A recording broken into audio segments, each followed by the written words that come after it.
as the deer panteth for the water, so my soul longeth after thee. You alone are my heart's desire, and I long to worship thee. You alone are my strength, my shield. To you alone may my spirit yield. You alone are my heart's desire, and I long to worship thee.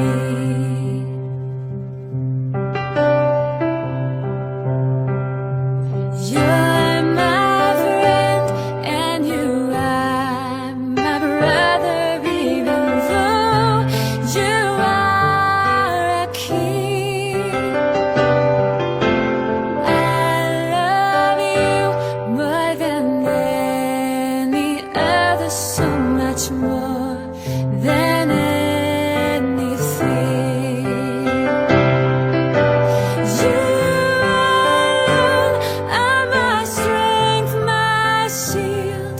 To you alone may my spirit yield. You alone are my heart's desire, and I long to worship thee.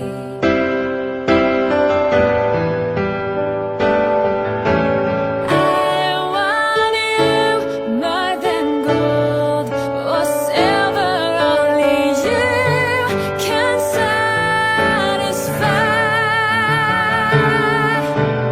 You alone are the real joy giver, and the apple of my eye. You alone are my strength, my shield. To you alone may my spirit yield.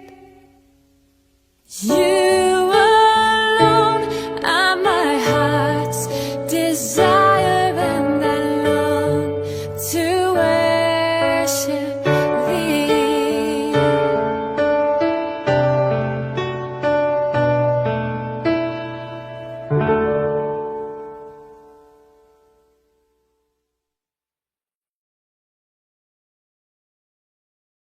Good evening, everyone. Nandito pong muli ang inyong lingkod, Evangelist Fernando de Vega, para sa ating pong Feasting on the Divine Verses online ministry. Kagabi, medyo nag-skip po ang inyong lingkod sapagkat nagbigay daan po tayo sa serbisyong alay po ng Victory Fundamental Baptist Church sa ating pong mahal na pastor, Pastor Eni Mabalot. Actually po, nakaranas pa tayo ng mga ilang technical problems kagabi, but we praise the Lord sapagkat nakapag-accomplish po. Na-i-accomplish pa rin ng maayos po ang gawain. So, congratulations Victory Fundamental Baptist Church, and we would like to assure you na kasama niyo po kami sa patuloy na pananalangin para sa pagsulong pa rin po ng gawain ng Panginoon. At ngayong gabi, sa ating pong magiging pagsisimula, samahan po ninyo ako. Humingi po tayo ng gabay sa Diyos. Manalangin po tayo. Dakilang Diyos aming Panginoon, nagpapasalamat po kami sa pagkakataong muli na kami po ay makakapakinig ng iyong salita. Lord, thank you for this great opportunity. Thank you, Heavenly Father, because we believe that it is your will na kami po ay patuloy na mag-aral, matuto, lumago, at gamitin mo po ang ministeryong ito upang kami po ay matulungan, Panginoon. Ikaw po ang aking pinagtitiwalaan, nagagabay po sa aming gawain ngayong gabi. Maraming salamat po sa mga patuloy na sumusubaybay at talagang may gutom at kasabikan po na laging makinig ng iyong banal na salita. Thank you so much, Heavenly Father. And again, fill me with your Holy Spirit and use me as an instrument. Use me as a channel of your blessing to your people tonight. Thank you so much. We praise you and honor you, Lord, in Christ's most precious name. Amen. Amen. Okay, so purihin po ang Panginoon. So this time, makinig muna po tayo ng isang special number. Actually po, excited ako. Ngayon, dalawa po ang special number po natin. At patuloy po tayo nananawagan. Yung pong mga kapatiran natin from France, nagsabi na po, nagpadala na po yata sila ng kanilang special number. So, malaking bagay po, kagalakan po ng aking puso na kayo po'y maging kabahagi po ng ministeryong ito. Kaya, ngayong gabi, naniniwala po ako na pagpapalain po tayo ng Panginoon sa ating pong mga tanging bilang. Pakinggan muna po natin ang unang tanging bilang at pagkatapos po nito, tayo po ay magbibigay pansin para sa ilang prayer request at sa ating pong pagbati.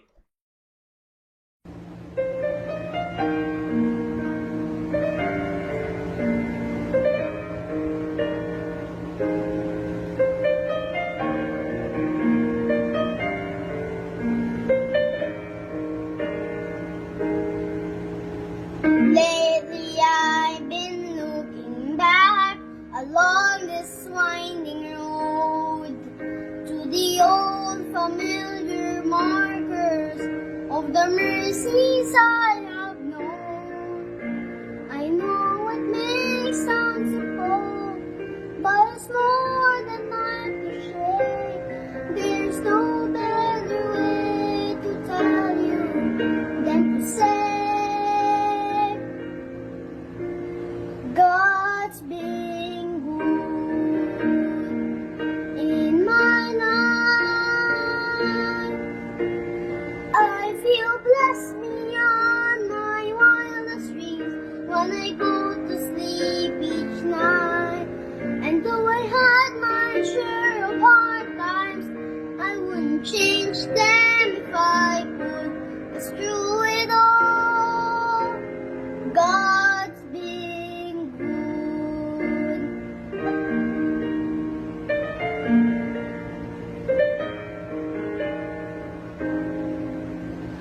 Times to play and I can see that I've cried some bitter tears, but I felt His arms around me as I faced my greatest fears.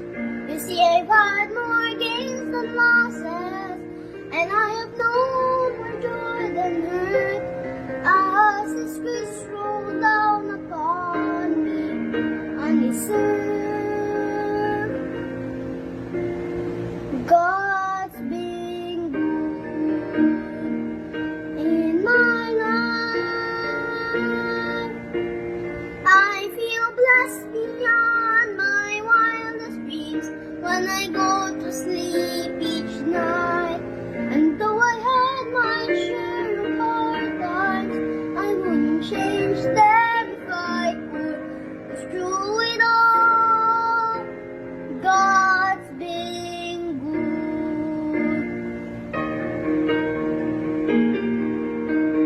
For God has been my Father, my Savior and my friend. His love was my beginning, and His love will be my end. I could spend forever trying to tell you everything He is, but the best that I can say is this: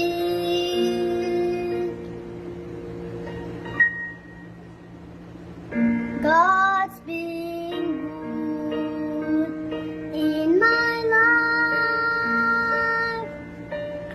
I feel blessed beyond my wildest dreams when I go to sleep each night. And though I had my share of hard times, I wouldn't change them if I could. 'Cause through it all, God's been good.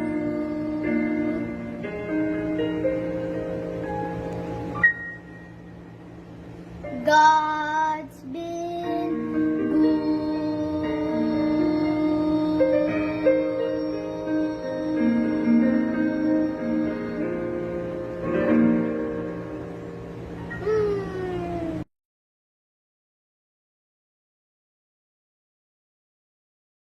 Wow! Ang galing naman ni Toye! may ganyan ka pa ha? At saka ganito. Okay, so very good. Alam ko, masayang-masaya ang parent ni Toye. Walang iba kundi si Preacher Daniel at si Ate P. Alam nyo po, napakaganda na bata pa lang, nate-train po sila. Mga memory verses, at ngayon po, just try to imagine, nagkaroon ng bahagi po para sa pagbibigay ng special number. Just keep it up, Toye. Masaya si Lolo Bishop na ikaw ay talagang naglilingkod sa Panginoon. Now, ngayon po, gusto lang nating magbigay pansin sa mga ilang celebrants po natin. Kahapon po, napag-alaman ko, anniversary po, wedding anniversary ni Kuya Noel at saka ni Ate Tess. Yan po ang kapatid po ni Pastor Eni. So, happy anniversary kay Kuya Noel at kay Ate Tess. At gayon din naman, babatiin po natin ang isa po sa amin pong mahal na kapatiran na ngayon po ay nasa Australia. Ate Baby Gibara, happy birthday! Talagang ang prayer namin ay patuloy kayong ingatan at pagpalain ng Panginoon. So, enjoy your day, Ate Baby, ano? So, asawa po yan ni Kuya Romy Gibara. Happy birthday. So, siguro po, sa mga celebrants natin, yan lang po muna.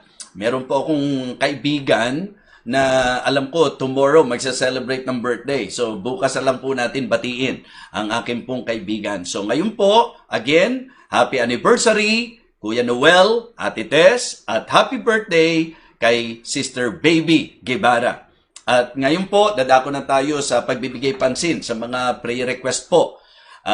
Magandang balita po, si Ma'am Merly ay 2 beses na po sa resulta po ng kanyang 2 swab test, negative na po si Ma'am Merly, purihin ng Panginoon. At ipanalangin po natin na maging tuloy-tuloy ang kanya pong paglakas, mga minamahal. At ipanalangin natin patuloy ang kalagayan po nila ni Preacher TJ. At ganun din naman, isama nating patuloy si Pastor Wendell na I hope na mag-negative din po ang resulta. Bagamat physically, sa nararamdaman ko, malakas naman po siya, pero isama pa rin po natin sa prayer. Tapos, yung kalagayan po sa Amerika, ipanalangin pa rin po nating patuloy. At specific, request po ng isa sa ating kapatid sa New York. Ano po? Bigyang pansin po natin yung kanilang kalagayan po doon, proteksyon ng Panginoon sa kanila, particularly si Sister Rachel at si Brother Billy. Ipanalangin po natin ang proteksyon ng Panginoon at ang paggawa ng Panginoon sa sitwasyon po sa Amerika, particularly po ngayon sa Europe, sa New York po. So, ipanalangin po natin. Tapos, ipag-pray din po natin na yung pong services ng mga local churches, yung bang pagbibigay po ng Panginoon sa amin ng wisdom, kung paano po iaayos po ito, isa-set up po ito. At siguro po, mas maganda na talagang magawa po natin ito sa maingat na paraan. So that is the reason why hinihiling ko po sa inyo to pray with me para po sa kaayusan po ng magagawa po nating set up para sa mga services po natin. Special prayer po para kay Ninang Maribik, sa kanya pong negosyo at maging sa kalakasan po niya, sa patuloy na kalakasan po ni Ninang Maribik. Isa sa taong malapit po sa aking puso at isama rin po natin kasi ang pamilya po niya ay nasa Amerika. Tapos, ipag-pray din po natin ang guidance ng Panginoon po para sa Victory Fundamental Baptist Church. Alam ko po na sila'y maayos na church, kaya sa nakikita ko po, ang Diyos ay talagang gagawa para sa higit na ikaayos po ng gawain. At kung kayo po may mga prayer requests, just feel free, padala nyo lamang po, and we are willing na ito po ay ating isama po sa panalangin. Siyempre po, bawat pamilya, ang mga trabaho, mga misyon po natin sa iba't ibang bansa, at maging dito po sa bansang Pilipinas. Sige po, ipanalangin po natin ang mga kahilingan ito. Let us pray. Lord, thank you so much sa iyo pong pribilehiyo na ibinigay sa amin, at ito po ay ang aming access sa iyo, na po pwede po kaming tumawag sapagkat ikaw po ay aming Ama. Lord, thank you so much sapagkat kami po ay mayroong pagkakataon na ang kabigatan po namin ay amin pong maidulog sa iyo. Dakilang Diyos, sa mga prayer request po, Si Ate Merly na po ang nais naming unang ilapit sa iyo, Panginoon. Thank you sa napakagandang resulta po at nawa dakilang Diyos maging tuloy-tuloy na po ang kanyang paglakas at ikaw po ay patuloy na magbigay din po ng katatagan sa kanya emotionally and spiritually sapagkat alam po naming hindi madali ang kanila pong pinagdaanan at pinagdadaanan. Lord, ganun din po si Preacher TJ. Palakasin mo po siya, ingatan mo rin po siya. Maging si Pastor Wendell, Panginoon. Nawa, ikaw rin po ang magbigay ng iyong gabay upang siya po ay maging negative sa resulta po ng swab test, Panginoon. Sa iyo po namin siya pinagkakatiwala. Ang kabuuan ng Victory Fundamental Baptist Church, Lord, may you guide them, O God. Ikaw po ang siyang gumabay po sa kanila at alam ko po, dakilang Diyos, na ang gawain ay hindi po nakasalalay sa kanino mang tao. Ito po'y nakasalalay sa iyo, sa iyong makapangyarihang kamay, kaya lubos ang aming pagtitiwala. Dakilang Diyos, ganun din po si Ninang Maribik. Ikaw po, dakilang Diyos, ang magbigay ng patuloy na gabay, kalakasan po sa kanya, maging ang negosyo po niya, dakilang Diyos. Yung mga specific request po, nawa ikaw po ang magbigay lingap at kasagutan. Maging ang kanyang pamilya sa Amerika, dakilang Diyos.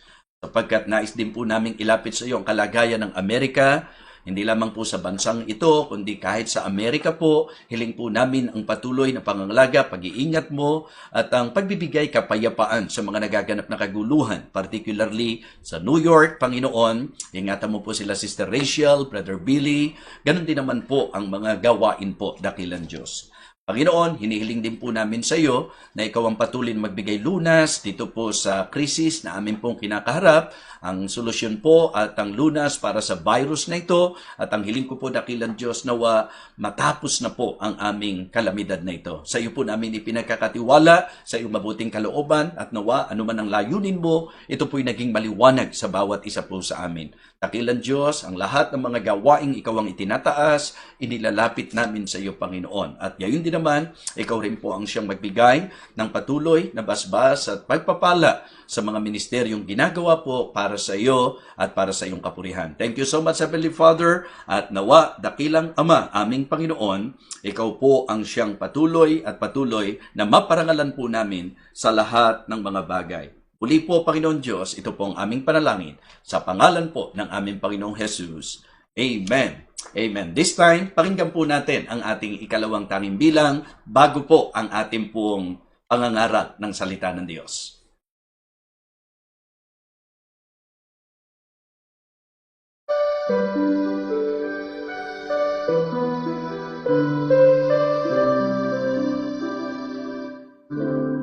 When troubles pile up, just like a mountain you can't climb. When you're discouraged, seems like you're falling all the time. When you're down and out, and you start to doubt, that's the time to find a place to raise your hands and shout, my God is greater than all these things. He's in control. He lifts my soul until my spirit sings. My God is greater, wonderful, mighty King of kings. He holds forever in His hands. My God is greater. When others fail you, when disillusionment sets in, when you're downhearted,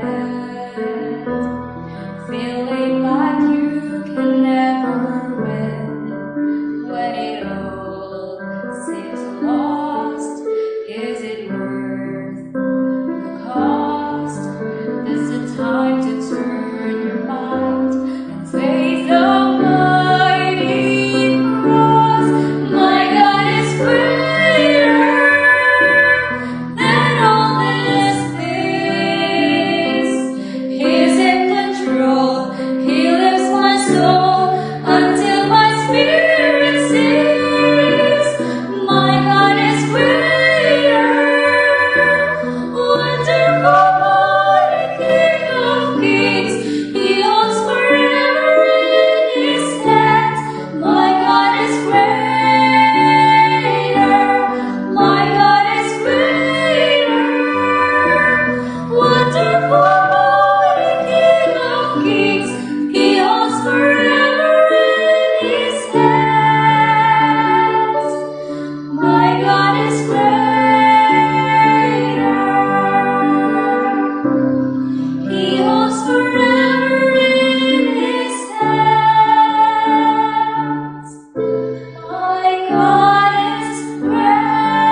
Thank you so much, Sister Arabel, Sister Chari. Napakaganda ng inyong awit at blessing talaga kayo. Sobrang na-appreciate ko kayo. Malaking tulong kayo sa ministry. Si Preacher Jed, si Brother John, at yung ilang pa na bumabalikat sa ministeryong ito. At hindi lang yon ha. Talagang para sa akin, noticeable. Mukhang lalong gumaganda tong dalawang ito ha. So, ganyan talaga pagka nagtatapat sa Diyos at nagpapagamit sa Panginoon. Kaya, pwede na nating sabihin, kahit kay Pastor June, pwede na sigurong mag-asawa tong dalawang ito. Amen? So, tuwan-tuwa naman sila. Okay, so tuloy-tuloy na po tayo sa ating pong magiging mensahe ngayon. Ang tatalakayin ko po ngayong gabi is about spirituality. Ako naniniwala, blessing po ito. Dalawa actually yung title na iniisip ko. Kaya ang desisyon ko, gamitin ko na lang pong pareho ngayon. Ang title po ng message natin, The Spirit of the Spiritual. The Spirit of the Spiritual. Yung isa po is Spirituality in Action. Ang magiging text po natin, Galatians chapter 6 verses 1 to 10. Parehong maganda po kasi yung concept nito eh. Kaya ginamit ko na po. Dalawa yung title natin ngayon. Alright? The Spirit of the Spiritual and Spirituality in Action.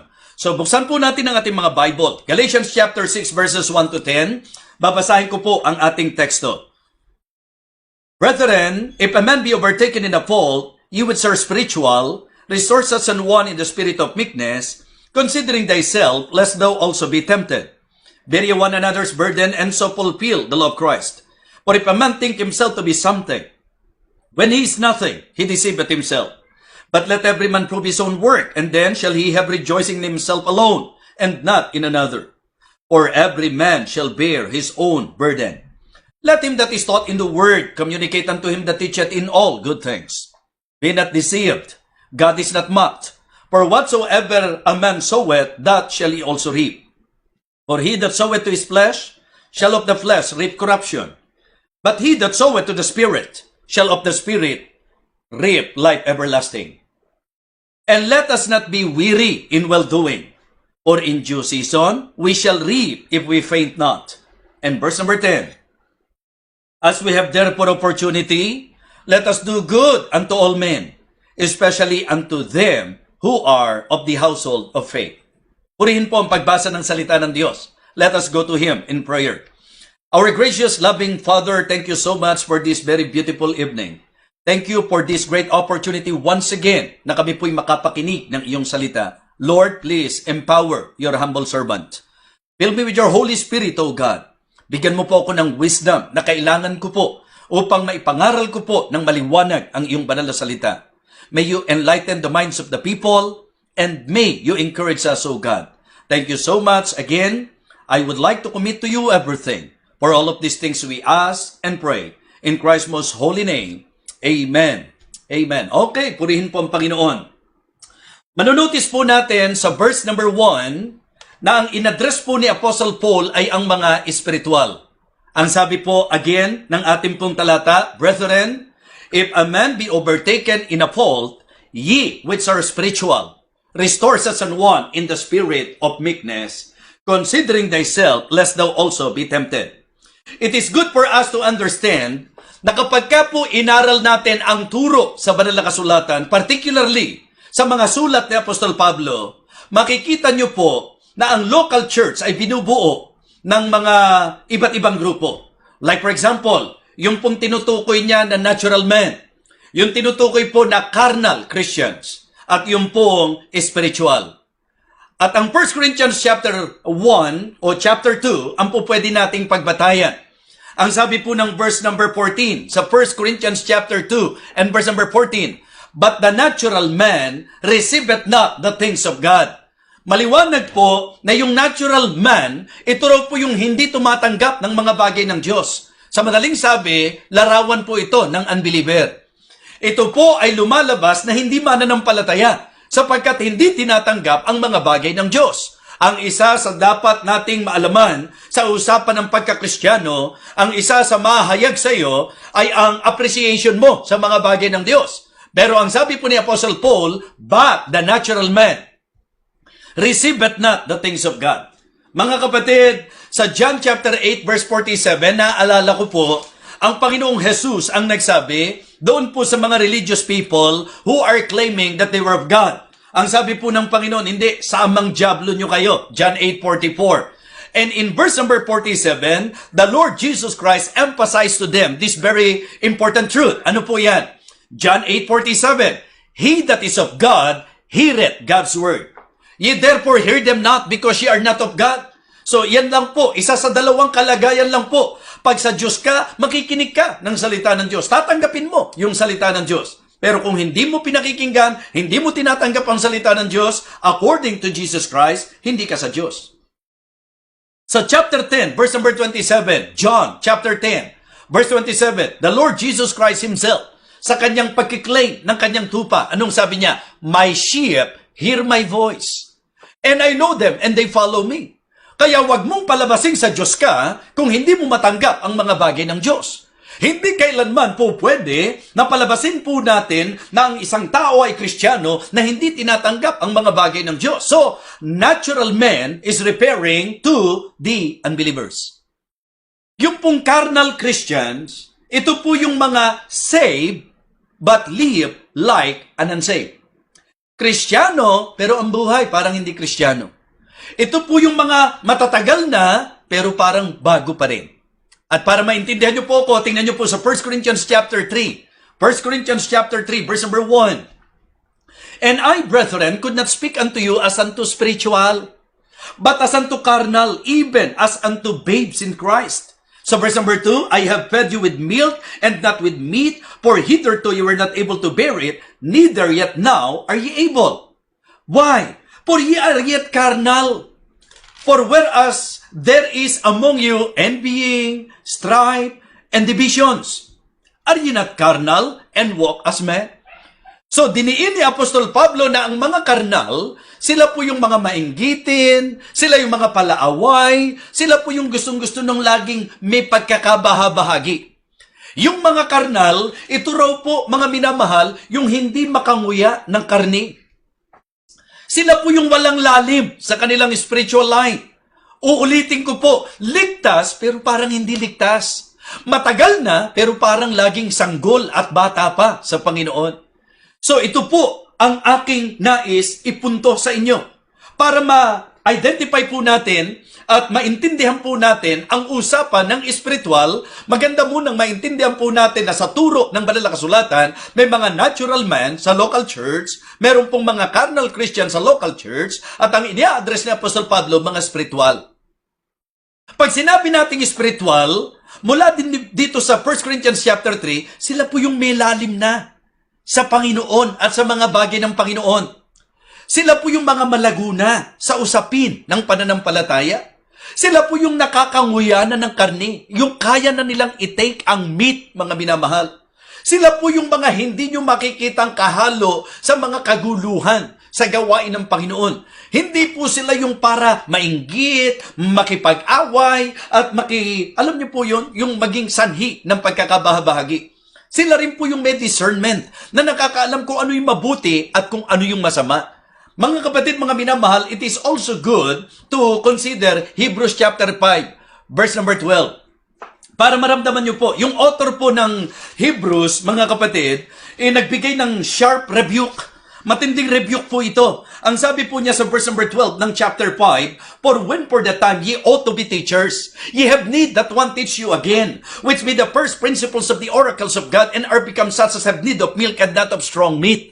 Mga kapatid, pansinin niyo po ho, ang sabi po ng Bible sa verse number 13, For everyone that useth milk is unskillful in the word of righteousness, for he is a babe. But in verse number 14, sabi po, But strong meat belongeth to them that are of full age, even those who by reason of use have their senses exercised to discern both good and evil. So maiintindihan po natin na lumalabas po ayon sa idea ng sinasabi po ng writer, meron pong mga matatagal na pero parang mga baguhan pa. May mga matatagal na pero hindi mo makita ang bunga ng kanilang katagalan sa kanilang spiritual life. At yun yung nire-rebuke po ng writer. At ito yung sinasabi niya na mga karnal, mga hindi lumalago, hindi sumusulong. At ang sabi ng verse number 14, but strong meat belongeth to them that are of full age. So, meron talagang mataas ang espiritualidad. So, it is good na ako at ikaw, maunawaan po natin, maliwanagan po tayo, na kung ang pag-uusapan natin is spiritual, napakaliwanag na ang ibig sabihin po nito, ito po yung estado ng ating spiritual life o Christian life, na kung saan mas malakas ang espiritu kaysa sa laman, mas nasusunod ang espiritu kaysa sarili. Yan po ang spirituality. Kaya ngayon po, sinasabi ko sa inyo na kaya hindi ko ma-give up yung isang title ng ating pong mensahe because I believe spirituality is not just a claim. Dapat mamanifest po ito sa ating mga actions, mga kapatid. Kaya nga, yun yung isa sa title natin, spirituality in action. Bagamat ang sentro po natin ay yung pong spirit ng isang spiritual, kaya kapag hindi nyo nakikita ito sa sarili po ninyo, pag hindi po natin damdamin ito o puso ito, iyon po ay maliwanag na nagpapakita na hindi po pwedeng i-claim na tayo po spiritual. So let us now proceed sa ating pong mga puntos.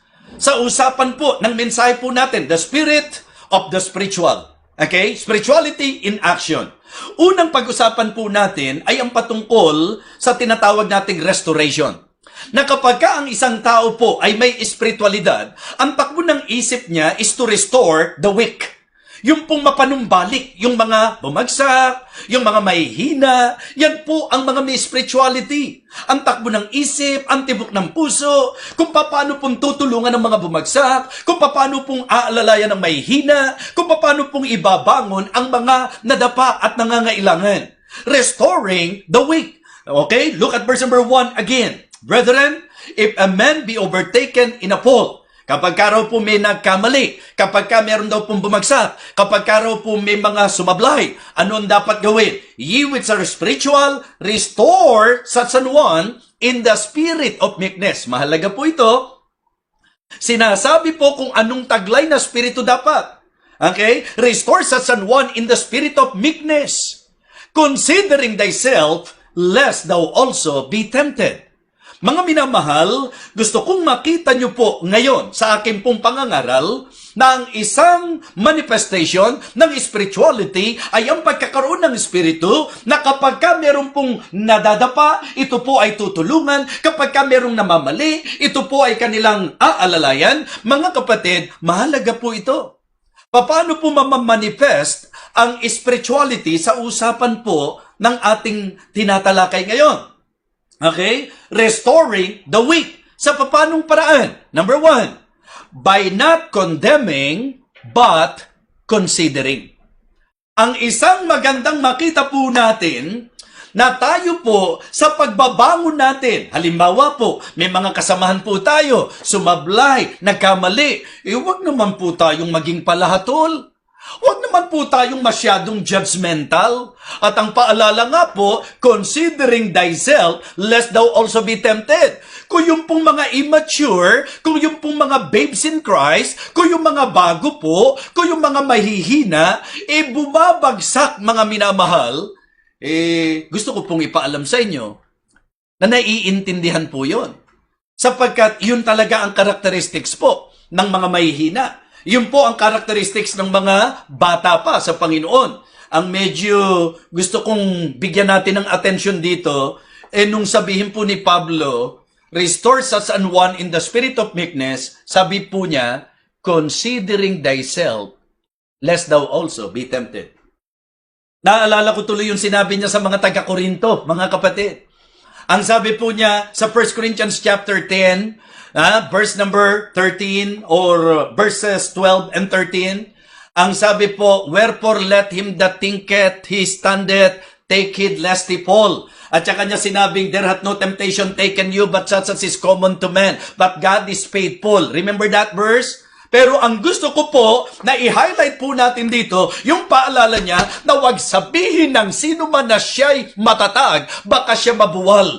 Ang isang espiritual na tao, hindi po exempted sa posibilidad ng tinatawag nating pagbagsak. Kaya yan ang sinasabi ni Apostol Pablo, na ang mga kapatid natin na bumabagsak, ikaw na espiritual, alalayan mo siya. Kasi dapat mong malaman na ikaw din posibleng isang araw, malihis ka din. Posibleng isang araw magkamali ka din. Kaya yung espiritu po na dapat taglay natin, ang sabi po, restore such an one in the spirit of meekness. Paano po mga kapatid? By not condemning. Huwag nating hatulan yung mga bumabagsak. Huwag nating hatulan yung mga nadadapa. Huwag nating hatulan yung mga lalilihis. Ang dapat po i-consider po natin sila. Napakahalaga po ng itinuturong ito ni Apostol Pablo. Ikalawa po mga kapatid, sa puntos nating restoring the weak, una, by not condemning, but considering. Pangalawa po mga kapatid, by not criticizing, but caring.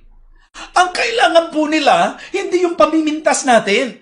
Diba? Una, hindi yung hatulan mo sila. Diba? Hindi yung pintasan mo sila.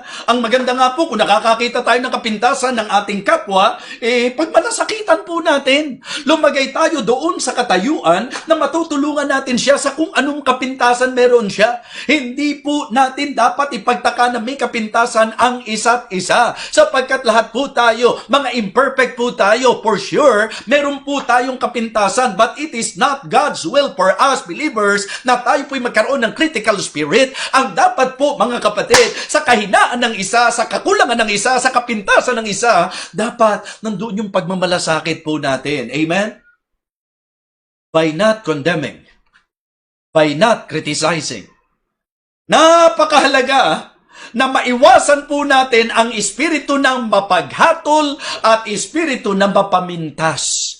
Ang kailangan po natin, mga kapatid, maging considerate. Ang kailangan po natin, mga kapatid, maging caring. Diba? So, dalawang bagay po ang tinatalakay natin. Restoring the weak by not condemning, but considering. By not criticizing, but caring. Sa pangatlo po, gusto kong sabihin sa inyo na mahalaga rin pong matutunan po natin ito bilang mga may espiritualidad.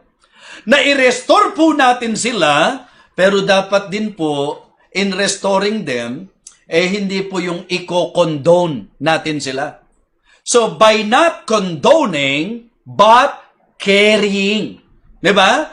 So, mahalaga po na ako at ikaw maintindihan natin, oo, hindi natin sila hahatulan, oo, hindi natin sila pipintasan, pero wag din natin silang kukonsintihin. Wag po nating tatanggapin lang yung kamalian, para ipagpatuloy. Mga minamahal, maganda po ang maging goal po natin, yung madala natin sila sa pagtatama ng kanilang mali. Madala po natin sila doon sa pagharap, sa katotohanan na dapat ituwid ang hindi tama sa kanilang buhay. Yung pong nalihis, alalayan po natin. Ang sabi nga po mga kapatid sa verse number 2, bear ye one another's burden and so fulfill the law of Christ. It is God's will for us na tayo po ay magmalasakitan sa isa't isa. Let us consider one another and let us express love. Yung pong care natin, yun ang dapat maramdaman. Hindi yung pagiging mapanghatol, hindi po yung magiging palapintas, kundi tayo po mga kapatid, mga minamahal, hindi po natin kukonsintihin, hindi natin hahayaang magpatuloy, kundi itutuwid po natin sila, ikukorek po natin sila, na ang mararamdaman po nila ay ang pagmamalasakit natin, and then let us carry them. Amen? Bitbitin natin sila. Bagsaki. Ang kailangan nila yung magkikerry sa kanila. Kailangan nila yung magpe-pray sa kanila. Sa Bible po, yan ang huwag niyong babaliwalain. Dinisenyo po ng Panginoon yan. To pray for one another, to love one another, bear one another's burden, exhorting one another, encouraging each other. Yan po ang kalooban ng Panginoon sa atin, to love one another. Kaya ang espiritu ng isang taong espiritual, ang takbo ng isip po niya is to restore the weak. Hindi po yung bagsak na yung tao, lalo pa nating, di ba, hahatulan. No. ang kalooban ng Panginoon, taglayin po natin ng espiritu, ng espiritual, na ang takbo ng isip natin. Pag may nalilihis, paano ko kaya siya matutulungan? Pag may bumabagsak, paano ko kaya siya maibabangon? Kapag kami nadapa, paano kaya siya maaalalayan? Napakahalaga po ng mensaheng ito, mga kapatid. Dapat tanggapin natin ang katotohanan na lahat po tayo may tendency. May tendency po ako na magkamali. May tendency ang bawat isa sa atin na magkamali. Sapagkat mga hindi tayo perpekto. So kaya ang dapat ma-develop sa atin is the spirit of the spiritual. Huwag niyong isipin pag spiritual ang ibig sabihin hindi nababagsak. Pag spiritual ang ibig sabihin hindi na magkakamali. Pag spiritual ang ibig sabihin hindi na pulilihis. Sabi ko nga, in putting understanding, dito po sa verse number 1, maliwanag po Spiritual na po yung tinukoy Pero anong sabi? Considering thyself. Remember that? Diba? Na-notice nyo po ba yon? Ang sabi po, again, brethren, if a man be overtaken in a fault, pagka raw meron pong bumabagsak, anong dapat? Ye which are spiritual? Sino tinutukoy? Spiritual. Ano raw dapat gawin ng spiritual? Restore sa San Juan. In the spirit of meekness. Bakit? Considering thyself, lest thou also be tempted. So, kaya para sa akin po, maliwanag na maliwanag. Na kahit pala spiritual, pwede rin palang masablay. May posibilidad din po pala. Diba? Kaya nga, wala talagang dapat mag-isip na matatag tayo. Lahat tayo, alalayan tayo, mga kapatid. Lahat tayo, panalanginan po tayo. Lahat tayo, tulungan po tayo. At wag ho nating pabayaan na ito po ay, alam niyo po ba, yung makasira ng husto, maging sa mga relasyon po natin. Mga kapatid, mga minamahal, pagka ang isang tao espiritual, hindi po mataas at matayog ang tingin niya sa kanyang sarili. At pag hindi mataas at matayog ang tingin mo sa sarili mo, hindi ka magiging palahatol sa mga nagkakamali. Hindi ka magiging judge nila, mga kapatid. Ang magiging takbo ng isip mo, i-consider mo sila, magmamalasakit ka sa kanila, at aakayin mo sila. Amen? Mga kapatid, restoring the weak. Spirituality in action, ang isang spiritual, ang takbo ng isip, ang action po niyan ay kung paano magbabangon ng mga nabubuwal at nadadapa. Okay? Second, remembering the worker. Ang sabi po mga kapatid ng verse number 6, let him that is taught in the word communicate unto him that teacheth in all good things. Be not deceived, God is not mocked. For whatsoever a man soweth, that shall he also reap. For he that soweth to his flesh shall of the flesh reap corruption.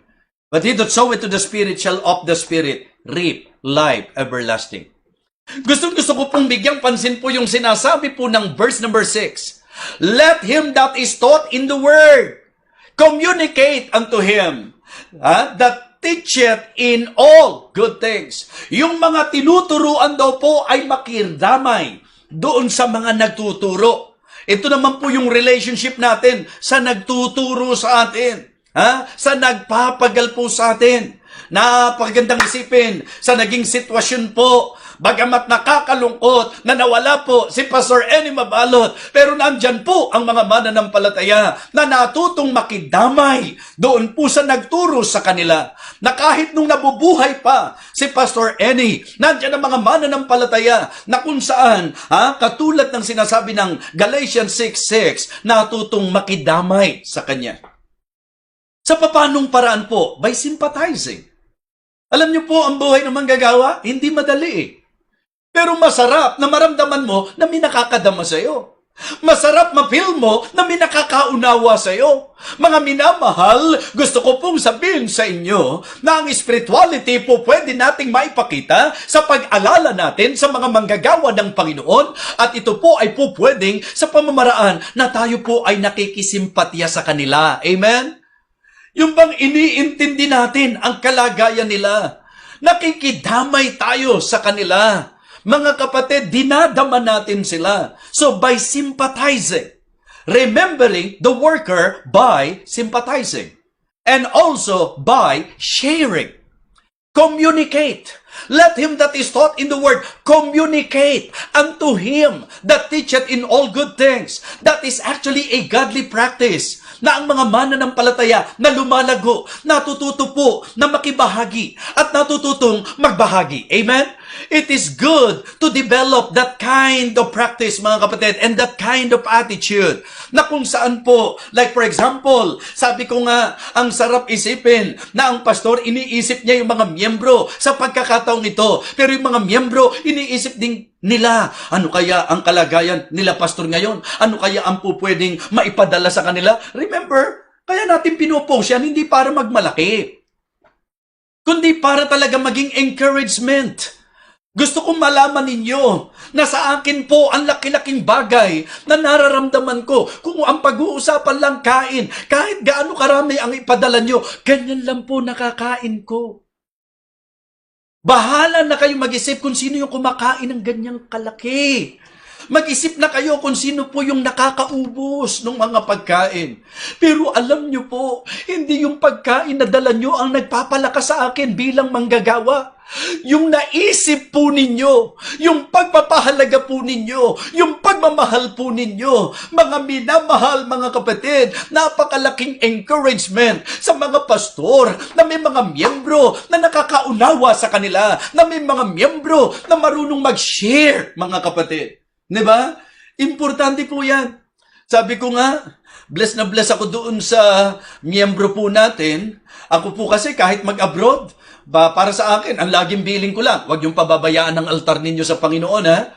Pero alam nyo po, natutuwa ako dahil kahit yun ang sentro, meron tayong mga kapatid na kung saan po, nung sila po'y umalis, talagang kung tutuusin, hindi nga nila alam kung anong mangyayari po sa kanila, basta panalangin po, gabay ng Panginoon. Alam nyo po, ang takbo ng isip. Sabi ko nga, that statement pa lang, nakakalakas na po sa akin bilang manggagawa ng Panginoon eh. Basta, Pastor, nandito lang po kami, naka-back up po kami sa iyo. Nakasuporta po ako sa iyo. Well, para sa akin po, napakalaking blessing yan na maalala ka ng mga mananampalataya. Mga kapatid, spirituality po yan. Kasi pagka walang espiritualidad, napaka-negatibo po takbo ng isip eh. Huwag mong palabasing espiritual yung isang mananampalataya na hindi iniintindi yung welfare ng mga lingkod ng Panginoon.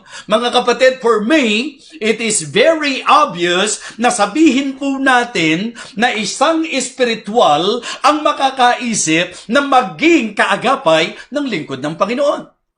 So meaning, sa usapan ng spirituality, pwede pong makita ito sa ating pong aksyon, doon sa pag-alala po natin sa mga manggagawa, by remembering the worker. Sa papanong paraan? By sympathizing. Ang idea ko po ng sympathizing, yung nakakaunawa, nakakadama ng puso, ng mga manggagawa, hindi po ba? Alam pagka malungkot ka, alam kapag may dinadala ka, alam kapag kailangang ipanalangin ka, yung mga ganun po mga kapatid, ang laki-laking blessing po niyan sa mga katulad ko po na naglilingkod sa Panginoon. And I can say that even to Ma'am Merly, para sa akin po, sa hirap ng dinaanan niya, naniniwala ko na somehow, nakakalakas sa kanya na malaman po na mayroong mga kapatiran, na may mga mananampalataya na nakakadama sa kanila at nagpapadama sa kanila, na nagbabahagi sa kanila at nakasuporta sa kanila. Amen?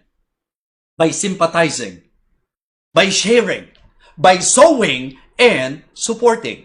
Ang ibig sabihin po mga kapatid, yung pong mga mananampalataya na marunong at alam yung tamang paghahasik. Kasi, iniisip ko pong mabuti. Ang sabi po ng verse number 6, again, let him that is taught in the word communicate unto him that teacheth in all good things. Kasi kung papansinin niyo po, sa usapan ng Christian life, gaano kahalaga po yung manggagawa? Diba? How important is God's laborer in the life of the believers? Sa buhay po ng mananampalataya. Imagine your life kung walang pastor na nagpapakain. Imagine your life kung walang pastor na gumagabay. Imagine your spiritual life, your Christian life, without a pastor na nagka-counsel, without a pastor na nagtuturo.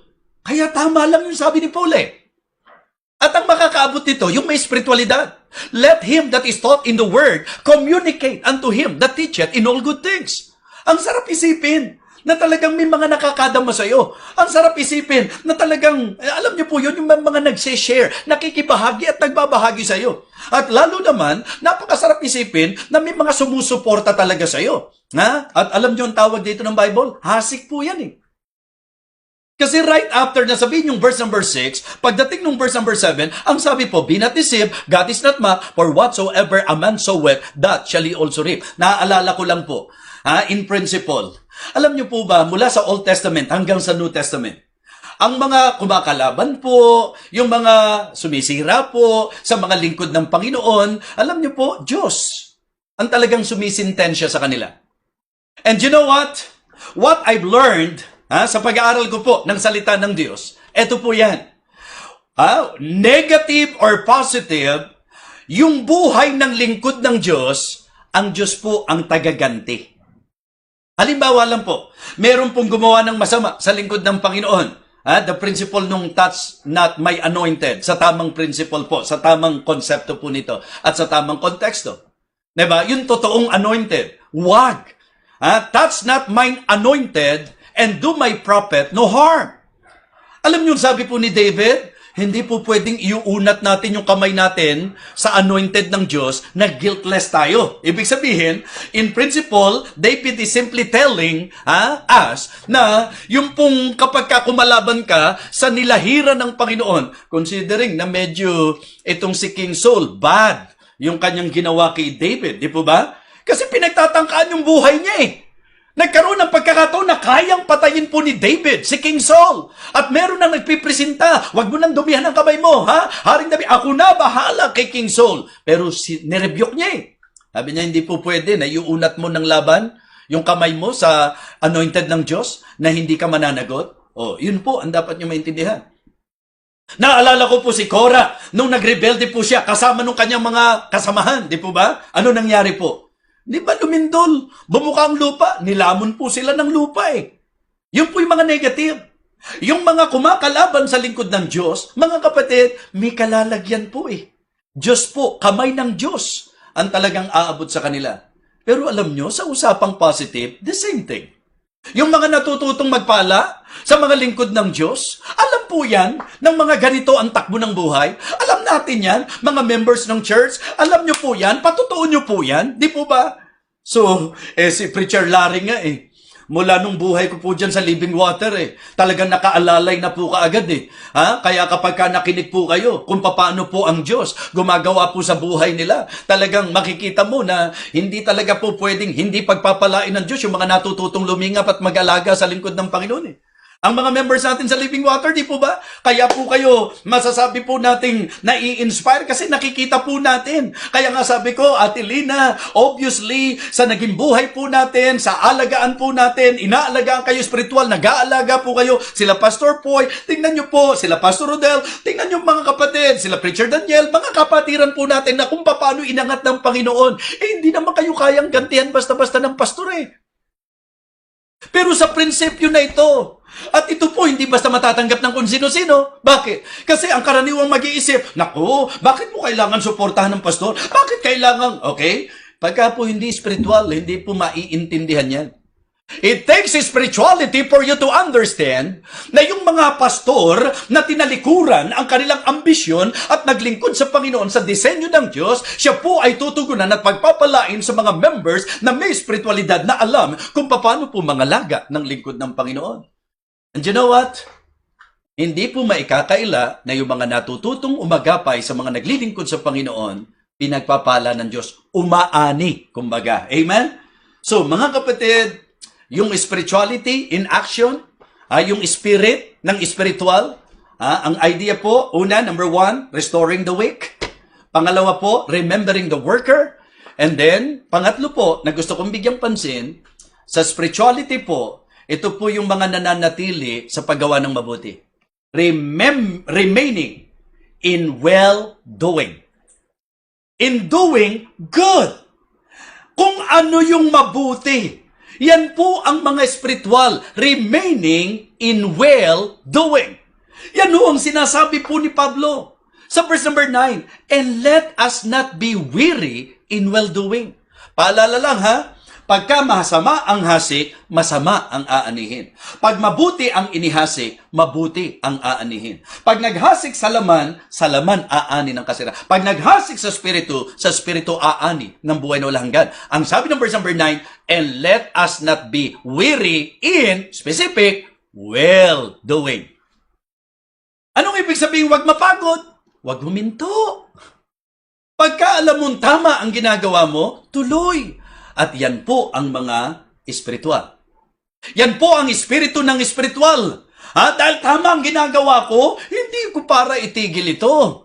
Hindi nyo para mapahinto. Ano man ang mangyari sa buhay, basta mananatili at mananatili na gagawin ng tama. Naalala ko po yung isang message ko. Diba? Yung pong blessing sa paggawa po ng mabuti. Una, let us choose to do good. Diba? Lagi natin piliin kung ano po ang mabuti. Kasi meron kang choice eh. Diba? Ikaw ang magpapasya. Anong pipiliin mong gawin? Basta, paalala lang ha, may ani yan. Pagka masama, may ani yan. Pagka mabuti, may ani yan. Kaya ang dapat, piliin mo.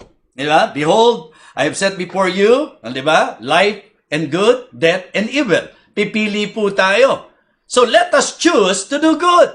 Piliin natin kung ano ang tama. And then, syempre po, sa paggawa po natin ng mabuti, minsan po, yung iba, sa simula lang. Hindi. Pag alam mo mabuti, continue. To do good. Tuloy-tuloy lang. Gawin mo lang kung ano yung mabuti. At meron mga hahatak na puwersa sa iyo. May mga sitwasyon na talagang gusto kang ialis. At talagang patigilin sa paggawa ng mabuti. Cleave to that which is good. Remember that message? Pinaalala ko lang po sa inyo. Ang sabi po kasi, and let us not be weary in well-doing, for in due season, we shall reap if we faint not. So nakakonteksto pa rin siya sa usapan ng paghahasik, mga kapatid. Kaya nga sinasabi ko po, kung mabuti na sumuporta sa manggagawa ng Panginoon, yan po ay may ani sa itinuturo po ng Bible. Di ba? So remaining in well-doing. Okay? Balikan na natin yung message natin. Sa paggawa ng mabuti for the weak. Yan po yung nasa verse 1. Diba? Pagka nakita mo, mabuti yung umaalalay, mabuti yung nagmamalasakit, diba? Mabuti po yung nagsasaalang-alang, manatili ka. Gawin mo kung anong mabuti. Huwag kang tutulad doon sa mga palahatol. Huwag kang tutulad doon sa palapintas. Huwag kang tutulad doon sa nangungunsinti. Ang ating pong gawin, tayo po'y mag-consider, tayo po'y mag-care, at tayo po ay dalahan sa isa't isa. Yan po. Manatili tayo, remaining in well-doing. Diba? Number 1, for the weak. Number 2, for the worker. Diba? Yan po, binabalikan ko po sa inyo yung sinasabi ng Bible. Kasi yan po ang konteksto eh. Let him that is taught in the word communicate unto him that teacheth in all good things. Mabuting bagay po ba na sumusuporta sa manggagawa ng Panginoon? Then, remain. Manatili po tayo sa mabuting bagay na yan. And then, pangatlo po, for the work. Una, for the weak. Pangalawa po, sa worker. Pangatlo po, sa gawain. Ang sabi po ng verse number 9 and 10. And let us not be weary in well-doing, for in due season we shall reap if we faint not. And in verse number 10, as we have therefore opportunity, ano ang sabi po? Let us do good unto all men. Ang paggawa ng mabuti, walang sinisino. Let us do good unto all men. Pero niliwanag po, especially unto them who are of the household of faith. Mga kapatid, mga minamahal, kung nagkiklaim tayo na spiritual tayo at sablay po tayo sa mensaheng ito, sorry po. Mas mapangahawakan po itong salita ng Diyos. Kaya for me, ito'y napakagandang pagkakataon at panahon na ating pong siyasatin ang ating buhay bilang Kristiyano. Tayo po ba'y may lalim na? Tayo po ba'y lumalago? Tayo po ba'y sumusulong? Tayo po ba talaga ay umaangat sa usapan ng spiritual nating buhay? Then, makita po sa atin ito. Ito po ang dapat mamanifest, mga kapatid. Spirituality in action. The spirit of the spiritual. To restore the weak, mga kapatid. To remember the worker. And to remain in well-doing. Yan po ang maliwanag na takbo ng isip at klase ng espiritong taglay. Kaya kung ikaw ay nagsasabi na espiritual ka, ito po'y ipakita mo sa kung paano ka nagmamahal sa bawat isa, kung paano mo itinatrato ang mga mahihina, kung paano tayo tumutulong sa mga nangangailangan, kung paano tayo nagtatayo ng mga nabubuwal, kung paano tayo nagmamalasakit, kung paano natin dinadala ang bigatin ng isa't isa, kung paano tayo magtrato ng manggagawa ng Panginoon, kung paano tayo sumuporta sa Kanya bilang manggagawa, kung paano tayo po'y nakakasimpatya at umuunawa sa Kanyang kalagayan, at kung paano rin po na tayo po'y nananatili na ginagawa natin kung ano ang mabuti, hindi tayo napapagod sa paggawa ng mabuti para sa mga mahihina, para sa mga manggagawa, at sa mismong gawain ng Panginoon. Wala pong ibang magmamalasakit sa gawain ng Panginoon, kundi ang mga spiritual. Hindi nyo aasahan ng mga sanggol kay Kristo ang yayakap sa ministry. Hindi nyo maaasahan na yung mga natural men ang magpapahalaga sa ministry. Kung ikaw ay nagsasabi na ikaw ay spiritual, ito ang espiritong taglay dapat ng bawat mga tunay na espiritual. Ito ang dapat maging hakbang at kilos natin bilang mga mananampalataya. Mga kapatid, mga minamahal, let us consider the spirit of the spiritual. Let us consider the spirit of the spiritual. Ipakita po natin spirituality in action. Mga kapatid, restore the weak. Remember the worker. And please, remain in well-doing. I hope and I pray na ang mensaheng ito ay somehow nagbigay sa atin ng liwanag na makapag-iisip-isip po tayo na maaaring matagal ka na mananampalataya, pero kamusta ang espiritualidad mo? Ito po ay dapat maging dahilan para tayo'y umangat po sa ating pong spiritual life. Lumalim sa ating kaugnayan sa Panginoon at kaalaman sa Kanyang banal na salita. Muli po, magandang gabi sa inyong lahat, at nawa ang Diyos ang siyang patuloy na kumilos sa buhay ng bawat isa sa atin. Uulitin ko po bago sa ating pagtatapos. Napakahalaga po ng tamang pagtrato natin sa isa't isa. Kung sakaling may nakalimot, kung sakaling may nalihis, kung sakaling may sumablay, kung sakaling may nadapa, kung sakali na mayroong bumagsak, itinuro po sa atin na ang spirituality po ay magdadala sa atin hindi sa paghatol, hindi sa pamimintas, hindi sa pagkukonsinti. Ang spirituality magdadala sa atin sa pagsasaalang-alang, sa pagmamalasakit at pag-alalay. Mga kapatid, napakahalaga po na maipakita rin natin kung paano natin dapat itinatrato ang mga nagtuturo at nagpapagal sa atin. At napakahalaga rin po na bilang spiritual, yung bang alam mong tama at alam mong mabuti ay hindi mo dapat kapaguran. What I mean to say, it is not right for you to stop kung alam mong mabuti ang iyong ginagawa. Paalala, may pag-ani. At yan po ay tiyakan na mangyayari sapagkat ito ang sinabi ng salita ng Diyos. Let us pray. Lord, thank you so much for your guidance. Thank you for talking to us tonight. Thank you for teaching us about this very important lesson. Lord, may we really identify ourselves, especially or particularly sa amin pong spiritual life.